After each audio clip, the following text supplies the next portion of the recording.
Olá aos meus colegas do terceiro Simpósio Brasileiro de Águas Urbanas. Eu sou a Júlia Máscio, sou engenheira civil e atualmente faço mestrado na área de recursos hídricos e tecnologia ambiental pela Unesp de Ilha Solteira. Juntamente com minhas professoras orientadoras, Maria Isabel Delgado e Juliana Américo Pinheiro, nós elaboramos o artigo Caracterização Hidroambiental da Unidade de Gerenciamento de Recursos Hídricos do Rio Pardo. Como introdução, a gente já traz o cenário do estado de São Paulo, que nós temos a gestão de recursos hídricos. Ali, ela é feita através das unidades de gerenciamento de recursos hídricos, que totalizam 22, que contemplam 645 municípios paulistas. E essa divisão ela é muito prática e ela é muito eficiente quando a gente pensa na descentralização dessas políticas de planejamento. Então, a gente vai ter várias unidades que vão estabelecer políticas eficazes pensando nas particularidades daquela região. Também quando a gente pensa em unidades vizinhas, é possível fazer essa troca de informação, essa troca de ideias de planejamento e gestão, o que traz muitos benefícios. Para fundamentar essa divisão, são utilizados critérios hidrológicos, ambientais e socioeconômicos. E é nesse sentido que a gente traz a caracterização hidroambiental da unidade 4, para subsidiar essas estratégias de planejamento e ordenamento territorial.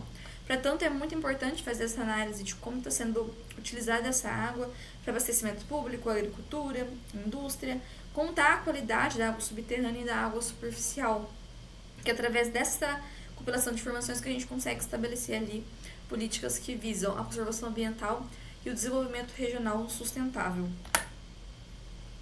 Na sequência, a gente apresenta aqui o mapa onde é possível localizar a unidade dentro do estado de São Paulo. É possível verificar também o Rio Pardo, que é o principal curso hídrico analisado tanto no artigo ali como na unidade. E um ponto que chama atenção são os municípios que têm a sede dentro da unidade e os municípios que estão dentro da unidade, mas a sede fica em unidades adjacentes, o que é importante quando a gente pensa nessa análise integrada, no compartilhamento de informações e de conhecimento da região.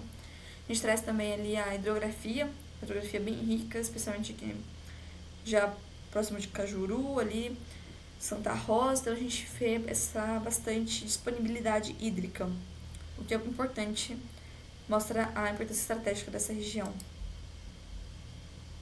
O objetivo geral do trabalho, como mencionado, é fazer essa revisão da literatura, tanto científica como técnica, e a partir dali estabelecer principais pontos de vulnerabilidade, identificar atores ambientais críticos onde é necessária essa intervenção mais imediata ou que está causando maior impacto, o que chama atenção para ter um plano de ação mais imediatamente, analisa as principais estratégias de manejo e intervenção com base nos desafios que essa gestão enfrenta, que foram identificados durante a pesquisa. A metodologia ela consistiu primeiro na delimitação da área de interesse. No caso, foi escolhido ali a unidade dentro do estado de São Paulo, por ser onde, no caso, Ilha Solteira Unesp está inserida, então a gente tem bastante informações da própria universidade.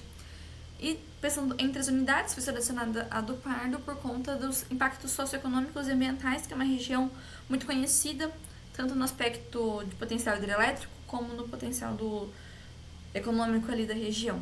Foi feita uma revisão da literatura, e essa revisão baseou-se na seleção de dados, considerando a relevância temática, também a fonte, a abrangência geográfica, se está contemplando a bacia como um todo, ou um trecho. Então, essa também foi feita, essa seleção também foi feita, e a atualidade dos documentos. Também foi optado por, além de usar artigos mais recentes, também foi utilizado relatórios da CETESB e do SP Águas, ao longo dos anos, para estabelecer também uma análise temporal. E a partir dali foi identificadas as principais vulnerabilidades e desafios da gestão. Já a partir dos nossos resultados, ali nós temos que a unidade 4 é composta por 28 municípios paulistas e municípios estratégicos, citando Ribeirão Preto, Mococa, Caconde, Casa Branca, então são municípios ali conhecidos entre muitos outros. Outro ponto que chama atenção é o número de habitantes, 1.229.547 habitantes. E um fator de destaque em relação a esses habitantes é como é feita a sua ocupação. 96,5% estão em áreas urbanas, então a gente percebe que os municípios eles são densamente populosos, eles são densamente ocupados, o que é importante nos indicadores sociais e planejamento, a gestão de recursos hídricos. tanto para acumulação, para possível abastecimento, para irrigação, para geração de energia, para o descarte desse resíduo. Então, a gente percebe a importância de voltar os olhos também para essa questão da ocupação urbana, que ali, além de ser necessário o consumo de muita água, a gente vai ter o descarte também de resíduos junto com a água, enfim. Então, é uma preocupação com a qualidade da água da região. Olhando o Pardo como um todo, a gente sabe que ele nasce no Planalto Sul de Minas Gerais, então ele nasce no estado de Minas, só que ele deságua no Rio Grande, aqui em São Paulo. Ainda que 84% esteja dentro do estado de São Paulo, essa relação interestadual é importante quando a gente pensa na mudança do próprio comportamento do rio, né, a região da nascente, e também no trâmite das informações desse planejamento que vem desde Minas até São Paulo. Essa relação interestadual é um ponto importante a ser considerado também. Como comentado, né, aliado à preocupação com a ocupação urbana, a gente tem os pontos de monitoramento, tanto de águas superficiais como de águas subterrâneas, ali ao longo da nossa unidade, que é um ponto importante. Temos também aqui mapeados os reservatórios, também. Então, esse mapa é um mapa bem importante para análise da região. E voltando nessa questão de como é feita essa ocupação da região, os impactos socioeconômicos ali, a gente traz pontos de destaque: a malha viária. Ali passa a SP-330, que é o principal eixo que liga a região metropolitana de São Paulo. Então, é uma região de escoamento de carga, de pessoas, esse trânsito de pessoas, trânsito de mais variados transportes. E também chama atenção que já foi realizada uma supressão da vegetação, uma adequação do terreno para poder ser instalado essas malhas viárias.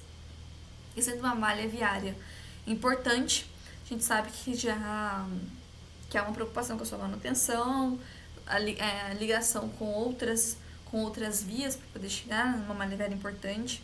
Então, ali é uma preocupação também e um ponto de análise.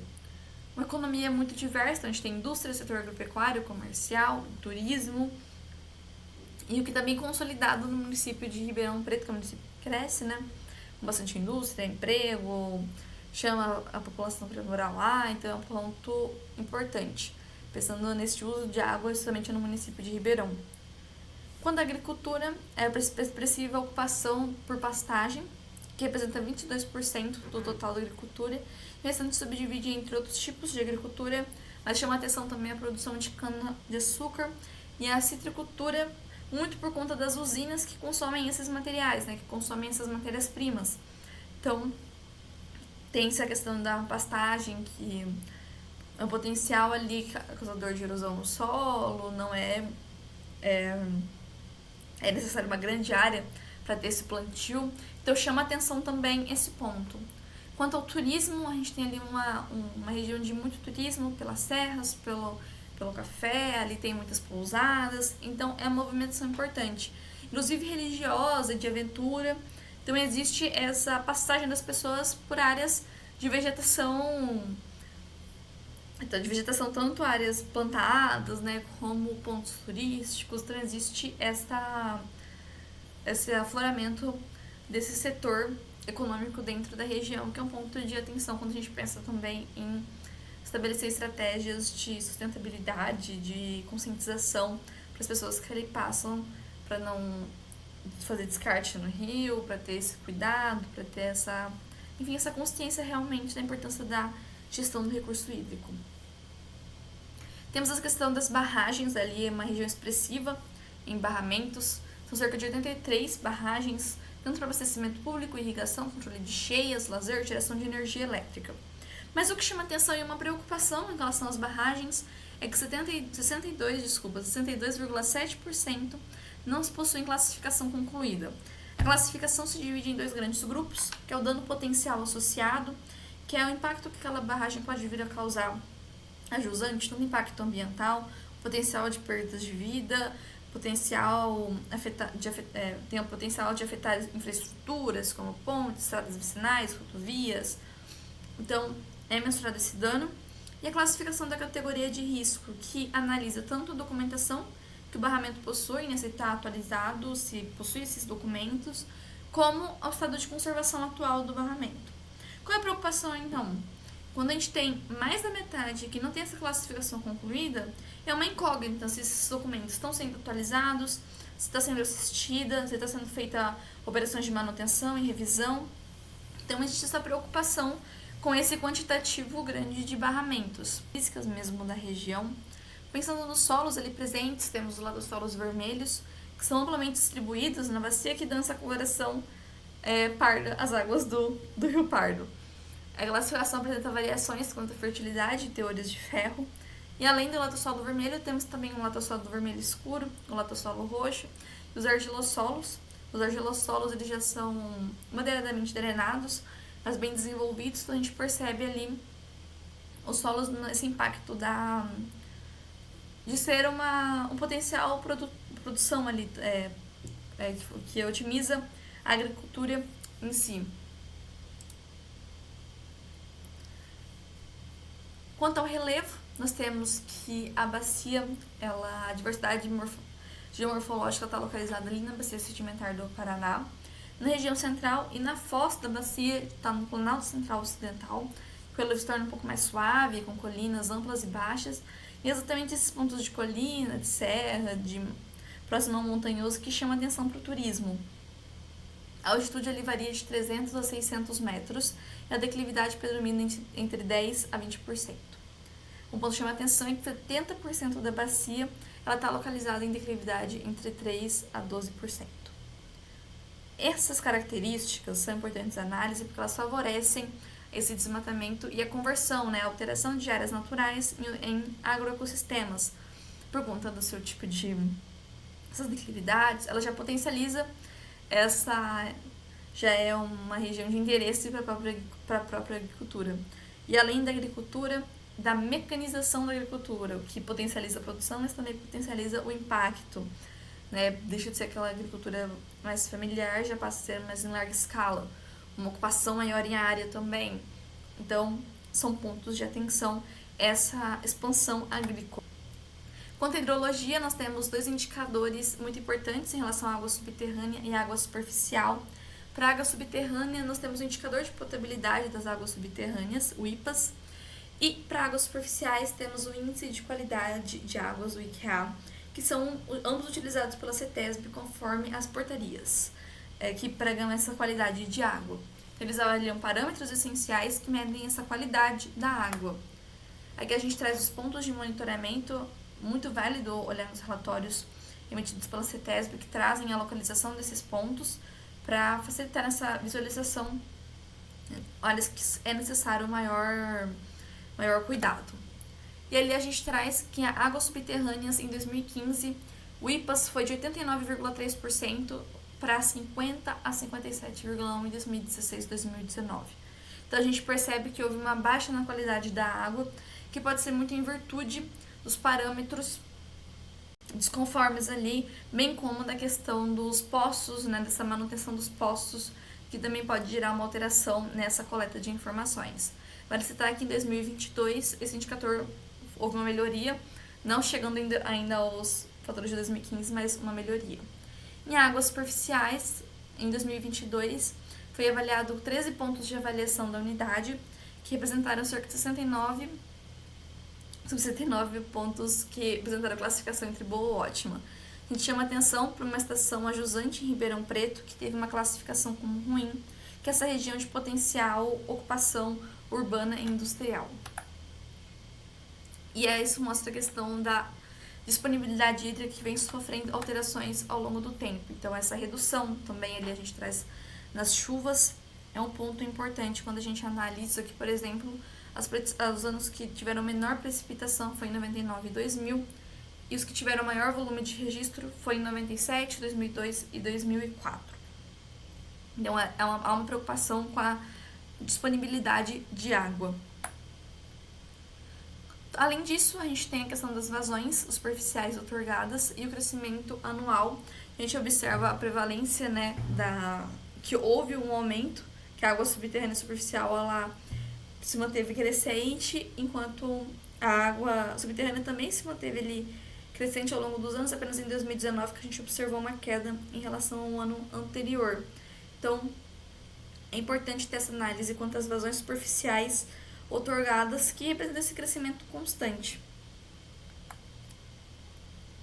Destaca-se para o uso rural, ali a gente vê as outorgas por uso, destaca o uso rural, incluindo a irrigação, que corresponde ao maior número de autorizações concedidas. Então foi quem mais solicitou para poder usar água, seguido ali pelo abastecimento público. Temos também que o maior volume de concessões ocorreu em 2021 e o menor foi registrado em 2017, muito em função da crise hídrica que houve na época, então foi necessário a solicitação de mais água, né, de mais outorga para esse consumo dessa água, que a gente observa como a alteração em relação ao tempo, em relação à situação atual, incide diretamente nessa disponibilidade hídrica. E os principais desafios quando a gente pensa em fazer essa análise integrada do tipo de ocupação, a disponibilidade hídrica, potencial hidrelétrico, a importância socioeconômica, a gente observa os principais desafios dentro dessa gestão de recursos hídricos. Então, lacunas significativas, os dados qualitativos e quantitativos, até quando a gente pensa em, por exemplo, a questão dos índices em que teve a variação na qualidade de água, pode ser em função de parâmetros não consistentes, pode ser em função de manutenção. Então, essa lacuna, ela traz essa brecha. Carência de iniciativas e projetos voltados à gestão integrada, uma cobertura limitada do esgoto doméstico, que potencializa, né, o descarte de águas contaminadas, poluídas nos corpos hídricos, manejo inadequado de resíduos sólidos e urbanos, o escasso incentivo à pesquisa e monitoramento dessas águas ali como um todo, a situação crítica no balanço entre oferta e demanda em determinadas subbacias e a gestão insuficiente dos aquíferos subterrâneos, que é um ponto muito importante, né? Também os aquíferos subterrâneos ali presentes, e as restrições orçamentárias devido à elevada demanda por investimentos e intervenções. Então, o que a gente considera ali, considerando todos esses potenciais? Que os municípios estão em diferentes processos erosivos, em função de diferente ocupação, mas como essa consistência do turismo, agropecuária, indústria, percebe-se a presença de processos erosivos. Destaca-se o desmatamento associado ali ao uso da vegetação ciliar, inclusive para o turismo, né, para poder chegar ali próximo ao rio. Então, esse manejo inadequado da mata ciliar aumenta a fragilidade do corpo hídrico, então é uma preocupação. Áreas suscetíveis à inundação através da ocupação, quando a gente fala de 96,5% da população estando na zona urbana, essa ocupação urbana de grandes municípios, densa suscetibilidade através da impermeabilização do solo, a canalização inadequada dessa água, os sistemas de drenagem que não são suficientes, o assoreamento dos corpos hídricos através desse descarte no rio, da remoção da mata ciliar. Então, essa é uma preocupação.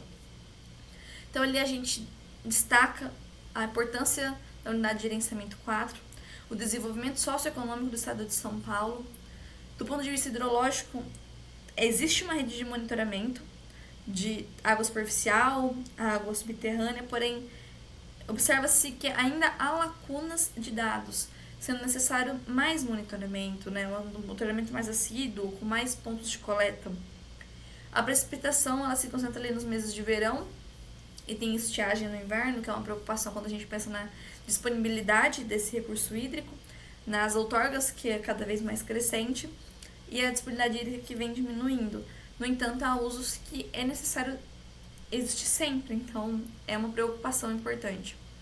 E a análise integrada da vegetação, uso e ocupação ao solo releva esse cenário de degradação, de impactos já ocorridos e a necessidade de estabelecer políticas realmente efetivas a essa região e visar mitigar risco, visar estabelecer uma vegetação para proteção desses rios, enfim, uma política pública eficiente. Era isso, muito obrigada, agradeço a todos que assistiram até aqui e bom evento!